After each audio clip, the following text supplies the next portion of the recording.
Pozdravljeni v novem vlogu in v tem vlogu je prišla ekipa iz Infodroma, ki bo posnela kratek prispevek o meni in mojih vlogih, zato se pripravite, ker boste videli vse.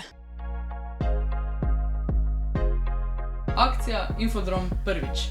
Moji prijatelji in sošolci so v bistvu se vključili v vloge zato, ker mi je bilo prvo zanimivo. S tem smo bolj skulirani, bolj normalni poskušamo biti. Kasneje, ko sem to začel objavljati na YouTube, se nekako želeli, da so tudi v javnosti in da se vidijo potem in pogledajo. Vse njegove videoposnetke sem pogledal, ne vem na pamet, koliko jih je, ampak vse sem pogledal. Potem so tudi to učitelji in ostali delavci šole sprejeli in mi dovolijo, da lahko posnemam na različnih ekskurzijah, ki jih imam. Ker tako se spomnim naših najboljših dogodkov, ko se nam zgodili. Glavno kamero uporabljam za ta lepše posnetke, ko govorim, pa to drugo pa je akcijska kamera, kjer imam pa načeloma za podvodu in bolj avanturistične posnetke. Ker snemam v bistvu čez cel dan, saj to je vlog, neko zaporedje dogodkov, ki se mi zgodi v dnevu. Jaz imam občutek, da bom kar ostal na svoji opremi. Res me je presenetilo, koliko opreme potrebuje Infodrom, da posname tak prispevek. Imam res veliko materiala, načeloma 1000 ali pa več posnetkov na vlog in to moram lepo razporediti,